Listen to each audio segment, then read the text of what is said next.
किस तरीके से 1980 में लिए हुए विप्रो के 100 शेयर्स आज 2.5 करोड़ शेयर्स से भी ज़्यादा हो चुके हैं। एंड मैं यहाँ पे शेयर्स की वैल्यू की बात नहीं कर रहा हूँ, मैं नंबर ऑफ शेयर्स की बात कर रहा हूँ। ये कैसे होता है जानेंगे आज की इस वीडियो में। अब ये दो कारणों से होता है, एक होता है स्टॉक स्प्लिट एंड सेकंड होता है बोनस शेयर्स। अब आज की इस वीडियो में हम बात करने वाले हैं स्टॉक स्प्लिट की, कि स्टॉक स्प्लिट क्या होता है, ये क्यों किया जाता है, इससे आपको एज अ इन्वेस्टर क्या बेनिफिट हो सकता है। So this video is the third episode of our invest कर ब्रो सीरीज। तो अगर आपने बाकी वीडियोस नहीं देखे तो जाकर आप देख सकते हो एंड स्टॉक मार्केट के बेसिक्स के बारे में समझ सकते हो। अब सबसे पहले हम बात करते हैं कि स्टॉक स्प्लिट होता क्या है। तो जैसा हमने डिविडेंड वाली वीडियो में बात करी थी कि किसी भी शेयर की दो वैल्यूज होती हैं, एक फेस वैल्यू एंड एक मार्केट वैल्यू। अब जो भी स्टॉक स्प्लिट है वो हमेशा स्टॉक की जो है फेस वैल्यू पे ही किया जाता है। अब यहाँ पर हम एक एग्जांपल लेते हैं। समझ लीजिए किसी स्टॉक की इस समय मार्केट वैल्यू चल रही है 10,000 रुपीज़ एंड उसकी फेस वैल्यू है 10 रुपीज़ की। अब कंपनी को लगता है कि यार ये स्टॉक जो प्राइस है इस समय चल रहा है 10,000 रुपीज़ का, ये बहुत ज़्यादा हो चुका है एंड हो सकता है कि लोग इसको अफोर्ड ना कर पाएँ।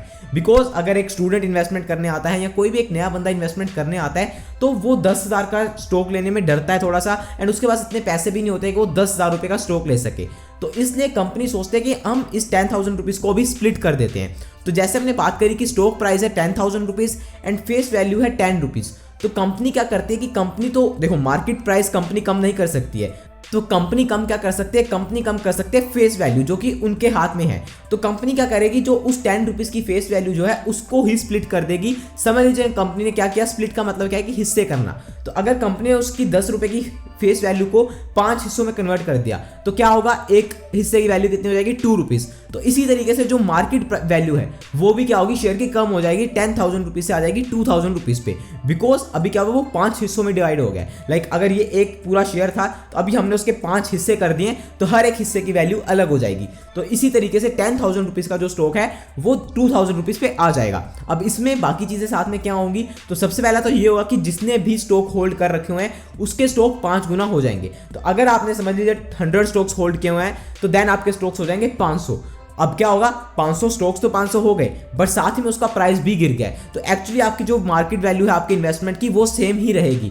बट यस, आपको आगे फर्दर बेनिफिट ये होगा कि जब भी आप उस स्टॉक को लेना चाहते हो तो आपको सिर्फ 2,000 रुपया देना पड़ेगा एंड आपको एक क्वांटिटी मिल जाएगी। उसके अलावा और भी कुछ बेनिफिट्स होते हैं स्टॉक स्प्लिट के, तो वो हम आगे बात करेंगे। अब उसकी बात हम बाद में करेंगे, बट उससे पहले एक और चीज़ है जो कि इंपॉर्टेंट है। तो जब भी स्टॉक स्प्लिट अनाउंस होता है तो वो कुछ इस तरीके से अनाउंस होता है कि company XYZ company announced 1:5 stock split.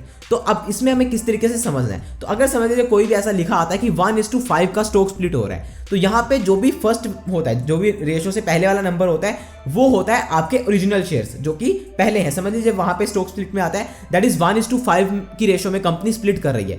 तो इसका कहने का क्या मतलब है कि कंपनी एक शेयर के 5 हिस्से कर रही है। तो जो भी फर्स्ट वैल्यू लिखी है, जो भी रेशो से पहले लिखा हुआ है उसको माना जाएगा ओरिजिनल शेयर्स, एंड उसके आगे जो वैल्यू लिखी है वो मानी जाएगी कि कितने शेयर्स में स्प्लिट कर रही है। अब यहीं पे अगर समझ लीजिए आता है 1:2 की रेशो में, तो देन इसका क्या मतलब है कि कंपनी एक शेयर के 2 हिस्से कर रही है। तो अगर 100 रुपए का शेयर है तो देन वो कितने का रह जाएगा, 50 रुपए का। अब यहीं पे 1:5 आता है तो देन एक शेयर हो जाएगा 5 हिस्सों में, दैट इज 100 रुपए का शेयर हो जाएगा 20 रुपए का।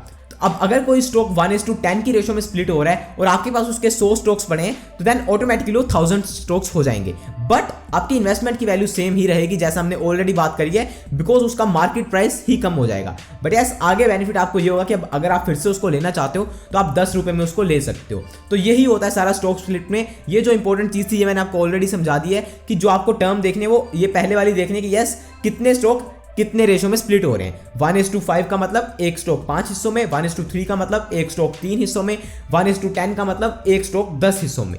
तो अभी मैं आपको एग्जांपल के साथ समझा देता हूँ, बिकॉज ये एक स्टॉक है दैट इज़ IRCTC। तो ये रिसेंटली स्प्लिट हो रहा है, तो इसकी अगर आप एग्जांपल देखोगे तो आप हर एक चीज़ आसानी से समझ जाओगे कि यस किस तरीके से सारी चीज़ें वर्क करती हैं, फेस वैल्यू किस तरीके से स्प्लिट होती है। एंड देन हम बाद में विप्रो की एग्जांपल भी देखेंगे जो मैंने आपको शुरू में कही थी कि किस तरीके से 100 शेयर्स 2.5 करोड़ शेयर्स हो गए। तो यहाँ पर आप देखोगे ये जो मैंने वेबसाइट यूज़ कर रहा हूँ मैं, ये मनी कंट्रोल है, तो आप इसको कर सकते हो। अब यहाँ से उसके बाद शेयर ओपन करके देन हम आए हैं यहाँ पे कॉर्पोरेट एक्शंस में उसके बाद यहाँ पे हमारे स्प्लिट्स में, तो स्प्लिट्स में अगर आप देखोगे तो यहाँ पे इसने एक स्प्लिट अनाउंस किया है, दैट इज इसकी अनाउंसमेंट हुई है 12 अगस्त को। एंड यहाँ पे लिखा हुआ है ओल्ड FV, इसका मतलब है कि ओल्ड फेस वैल्यू। तो अभी मैंने समझा दिया आपको कि फेस वैल्यू किस तरीके से स्प्लिट होती है। अब फेस वैल्यू होती क्या है, तो वो मैंने अपनी पुरानी वीडियोस में बात कर रखी है, जो भी हमने इन्वेस्ट कर ब्रो सीरीज की बनाई है, तो वो आप जाकर देख सकते हो। अब ओल्ड फेस वैल्यू यहाँ पे दिखा रहा है 10 रुपीज़ की, तो न्यू फेस वैल्यू यहाँ पे दिखा रहा है 2 रुपीज़ की। तो यही हमने अभी एग्जाम्पल भी ली थी कि अगर 10 रुपये की फेस वैल्यू को 2 रुपये का कर देते हैं, तो इसका मतलब है कि एक शेयर के 5 हिस्से हो रहे हैं। तो अब ओल्ड फेस वैल्यू 10 थी और नई फेस वैल्यू 2 है, तो इसका क्या मतलब है, अब इसका करंट प्राइस इस समय चल रहा है अराउंड 3800 के आसपास। तो अब इसका मतलब है कि ये 3800 का प्राइस जो है ये 5 हिस्सों में डिवाइड हो जाएगा, और अगर आपके पास 100 शेयर्स पड़े हैं तो आपके शेयर्स 500 शेयर्स हो जाएंगे। अब एक्चुअली प्रैक्टिकली आपकी इन्वेस्टमेंट में फ़र्क कोई नहीं आएगा, बट बाद में आपको बेनिफिट होगा, बिकॉज अभी अगर आप इसका एक शेयर लेना चाहते हो तो आपको 3800 रुपया देना पड़ेगा, बट बाद में क्या होगा कि ये 5 गुना सस्ता आपको मिल जाएगा। दैट इज़ अगर ये 750-800 का हो जाएगा तो फिर आप एक शेयर 750 या 800 रुपये में ले सकते हो। अब यहाँ पे जैसे डिविडेंड में एक्स डिविडेंड डेट आती थी, रिकॉर्ड डेट आती थी, देन पेमेंट डेट आती थी, तो इसमें भी एक्स स्प्लिट डेट होती है, उसके अलावा रिकॉर्ड डेट होती है। तो यहाँ पे इन्होंने शो नहीं करी है, इसके लिए हम वेबसाइट यूज़ करते हैं, दैट इज टिकर टेप। तो यहाँ पे आप इवेंट्स में अगर देखोगे, उसके बाद अनाउंसमेंट्स में आओगे तो यहाँ पे आपको दिखेगा रिकॉर्ड डेट की अनाउंसमेंट इन्होंने कर रखी है, दैट इज 29 अक्टूबर की। तो मतलब 29 अक्टूबर को रिकॉर्ड डेट है अब ये। तो रिकॉर्ड डेट का मतलब है कि उस दिन आपके पास शेयर्स होने चाहिए आपके डीमेट अकाउंट में। तो 29 अक्टूबर अगर रिकॉर्ड डेट है तो आपको 2 दिन पहले शेयर्स लेने पड़ेंगे अगर आप इसका स्प्लिट जो है वो लेना चाहते हो। तो अगर तो आपके पास पहले से पड़े तो देन आप ऑलरेडी एलिजिबल हो इसके स्प्लिट के लिए, ठीक है। अब यहाँ पे होगा क्या, समझ लीजिए 29 अक्टूबर अगर डेट है तो 29 अक्टूबर को लेट से इसका जो प्राइस चल रहा है वो 4000 रुपीज़ का चल रहा है। तो 4000 रुपीज़ से देन क्या होगा, इसका प्राइस जो है वो स्प्लिट हो जाएगा 5 हिस्सों में, तो एक शेयर की जो वैल्यू रह जाएगी वो रह जाएगी 800 रुपीज़। और अगर हमारे पास 100 शेयर्स हैं तो हमारे शेयर्स हो जाएंगे 500 शेयर्स, ठीक है। बस इतना सा काम होगा, देन उसके बाद फिर से इसमें ट्रेडिंग होनी शुरू हो जाएगी। देन इसमें फिर से अगर ये बढ़ेगा तो फिर 800 रुपये से हो सकता है 1000 चला जाए, 1200 चला जाए, तो इस तरीके से बढ़ता रहेगा। अब यहाँ पे देखो, बात तो हम बहुत कर रहे हैं कि स्टॉक स्प्लिट, ये वो, स्टॉक मार्केट में इन्वेस्ट करो, बट अगर आपके पास डीमैट अकाउंट नहीं है तो किस तरीके से इन्वेस्ट करोगे। तो स्टॉक मार्केट में इन्वेस्टमेंट करने के लिए सबसे इंपॉर्टेंट चीज़, सबसे पहली चीज़ है डीमैट अकाउंट। कैपिटल तो देखो पैसा तो है ही है, लेकिन अगर पैसा भी होगा तो डीमैट अकाउंट नहीं होगा तो इन्वेस्ट नहीं कर पाओगे। तो अगर आप डीमैट अकाउंट ओपन करवाना चाहते हो तो आप एंजल वन के साथ करवा सकते हो, जो कि पहले एंजल ब्रोकिंग के नाम से जाने जाते थे। एंड अगर आप डिस्क्रिप्शन में दिए गए लिंक से ओपन करवाते हो तो बिल्कुल फ्री में आपका अकाउंट ओपन हो जाएगा। एंड आपको एक और बेनिफिट मिलेगा कि आप हमारे प्राइवेट टेलीग्राम ग्रुप में भी ज्वाइन हो जाओगे, जहाँ पे मैं अपने ट्रेड जो भी मैं लेता हूँ वो शेयर करता रहता हूँ, और कुछ इंपॉर्टेंट नॉलेजेबल चीज़ें वहाँ पे मैं शेयर करता रहता हूँ। हालांकि अभी बहुत सारे लोग नहीं है, बट धीरे धीरे जैसे जैसे लोग बढ़ेंगे तो वो ग्रुप और ज़्यादा एंगेजिंग बन जाएगा। तो आप अकाउंट ओपन करवा सकते हो। उसके बाद किस तरीके से ग्रुप में ज्वाइन होना है उसकी भी जो सारी डिटेल्स हैं वो डिस्क्रिप्शन में वीडियो में दी गई हैं, तो जाकर आप एक बार पढ़ सकते हो एंड फ्री में अपना अकाउंट ओपन करवा सकते हो। बट एक और चीज़ होती है कि जब स्टॉक स्प्लिट हो जाता है उसके बाद बहुत सारे लोगों के लिए वो अफोर्डेबल हो जाता है। अब यहाँ पे मैं आपको एक एग्जांपल देता हूँ, बहुत सारे ऐसे स्टॉक्स हैं। फॉर एग्जांपल नेस्ले का स्टॉक है, वो आज 19,000-20,000 के आसपास चल रहा है। उसके अलावा कुछ और ऐसे स्टॉक्स हैं जो कि 20-30 हज़ार पे हैं। MRF का स्टॉक जो वो तो इवन 80,000 पे है। अब एक आम स्टूडेंट या फिर कोई भी जो बंदा भी इन्वेस्टमेंट शुरू कर रहा है, उसको अगर आप कहोगे कि ये 80,000 का MRF ले ले, तो वो कहेगा भाई पागल हो गया, मेरे पास तो इतने पैसे भी नहीं है, मैं कैसे ले लूँ। तो इसलिए क्या होता है कि अब अगर समझ लीजिए आज 80,000 का जो MRF है वो अगर उसको स्प्लिट कर देते हैं, अगर 10 की रेशो में भी स्प्लिट कर देते हैं तो उसका प्राइस कितना हो जाएगा, 8,000। अब 8,000 फिर भी लोग सोच सकते हैं कि चल यार हम ले लेते हैं। अगर ऐसा हो जाता है तो देन क्या होगा कि MRF के स्टॉक में जो वॉल्यूम है या जो लिक्विडिटी है वो बढ़ जाएगी। अब अगर आप करंटली देखोगे तो MRF का जो स्टॉक है उसमें डेली की जो वॉल्यूम होता है, that is number of share जो ट्रेड होते हैं, उसमें वो कम है as compare to other shares, because उसका प्राइस बहुत ज़्यादा है। बट अगर उसका प्राइस कम हो जाएगा तो देन क्या होगा, उसमें वॉल्यूम जनरेट होना शुरू हो जाएगा। हम जैसे आम रिटेल पब्लिक भी उसमें रेगुलरली ट्रेड करेंगे। अब मैं अगर समझ लीजिए मैं MRF का शेयर लेना चाहता हूँ तो ठीक है, मैं 1, 2, 3, 4, 5, 10 ले लूँगा।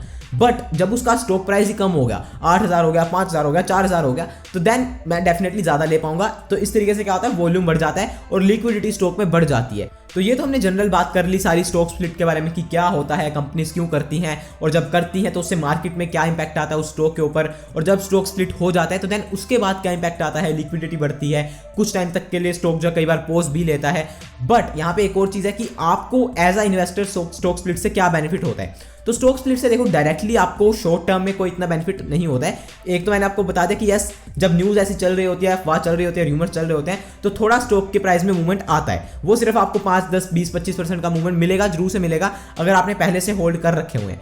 तो बाकी जैसे मैंने आपको बताया था कि 1980 में अगर किसी ने विप्रो के 100 शेयर्स लिए होते तो वो आज शेयर्स ही 2.5 करोड़ हो चुके हैं। मतलब मैं वैल्यू नहीं बता रहा हूँ कि यस वो 10,000 रुपये लगाया होता तो ये हो गया था, वो तो चलो सिर्फ मनगढ़ंत कहानियाँ हैं कि किसी ने लगाया होता। मैं बता रहा हूँ कि 100 शेयर्स अगर होते आपके पास तो वो आज 2.5 करोड़ शेयर्स हो चुके होते, ठीक है। और ये मैं इसलिए नहीं बता रहा हूँ आपको खुश करने के लिए कि यस ये देखो ऐसा होता है, ये सिर्फ एक एग्जाम्पल दी गई है कि हाँ ऐसा होता है जब आप उसको लंबे टाइम तक रखते हो। इससे खुश नहीं हो जाना कि यस मैं भी करोड़पति बनूंगा आज के आज ही बनूंगा, 50 साल वेट भी करना पड़ेगा उसके लिए। तो अब देखो, अब आपके पास इस समय समझ लीजिए आपने तब 100 शेयर लिए होते, आपके दादा परदादा ने लेकर रख दिए होते, और आज आपके पास 2.5 करोड़ शेयर्स पड़े हैं विप्रो के। अब आप समझो 2.5 करोड़ शेयर से आपको देखो प्राइस बढ़े ना बढ़े कोई उसको तो छोड़ो, बट 2.5 करोड़ शेयर्स अगर आपके पास पड़े हैं तो आप सोचो आपको डिविडेंड कितना मिलेगा। मतलब विप्रो का शेयर अगर समझिए 10 रुपये का डिविडेंड भी अनाउंस करता है तो आपको हर 6 महीने बाद 25 करोड़ रुपया मिलेगा। तो ये बेनिफिट है लॉन्गर टाइम में। तो जब आप लॉन्गर टाइम फ्रेम के लिए इन्वेस्ट करते हो तो आपको ये बेनिफिट्स मिलते हैं। एक तो आपको स्प्लिट होकर बोनस होकर आपके शेयर्स बढ़ गए, देन जब आपके शेयर्स बढ़ गए तो देन आपको डिविडेंड का बेनिफिट बहुत ज़्यादा मिलेगा। बिकॉज देखो कंपनी ग्रो कर रही है अगर, तो देन कंपनी डिविडेंड तो देती रहेगी। तो अगर आपके शेयर्स ही बढ़ चुके हैं, शेयर्स ही आपके पास 20,000 30,000 हो चुके हैं, जो कि आपने कभी 100 200 300 शेयर्स ही लिए थे, तो 20,000 शेयर अगर आपके पास हो गए हैं और वो कंपनी 10 रुपये का डिविडेंड अनाउंस करेगी तो सोचो आपको 2 लाख रुपये मिलेंगे सिर्फ डिविडेंड, और बाकी ग्रोथ उसकी होगी, प्राइस एप्रिसिएशन होगा, वो तो अलग चीज़ें हैं। तो इसलिए लंबे टाइम के लिए जब आप इन्वेस्ट करोगे तो आपको ये बेनिफिट्स भी मिलेंगे। बट यस इतने टाइम तक आपको रखना भी पड़ेगा और इतने टाइम तक वो कंपनी सस्टेन भी करनी चाहिए। बहुत सारी ऐसी कंपनीज हैं जो कि 2 3 4 साल 5 साल 10 साल चलती हैं, उसके बाद बंद हो जाती हैं। तो इसलिए हर बार विप्रो इन्फोसिस के एग्जाम्पल देना भी सही बात नहीं है। बट यस इतनी पुरानी कंपनी है ये जो कि ऐसा अच्छा परफॉर्मेंस दे रही है, तो इसलिए मैंने आपको एग्जाम्पल दी है। बट यस इसको सुनकर खुश नहीं होना है। तो आई होप आपको ये वीडियो अच्छी लगी है। अगर आप स्टॉक स्प्लिट के बारे में समझ गए हो सब कुछ, तो नीचे कमेंट सेक्शन में को जरूर से बताना। बाकी और कौन से टॉपिक्स पे आप वीडियोस चाहते हो उसके लिए भी आप बता सकते हो। लाइक कर देना, चैनल को सब्सक्राइब कर देना अगर आप पहली बार आए थे एंड आपको वीडियो अच्छी लगी है। बाकी अगर आप स्टॉक मार्केट के बारे में और सीखना चाहते हो तो ये प्लेलिस्ट आप देख सकते हो, चैनल को सब्सक्राइब कर सकते हो। मैं मिलता हूँ नेक्स्ट वीडियो में। Thanks for watching. जय हिंद, वंदे मातरम।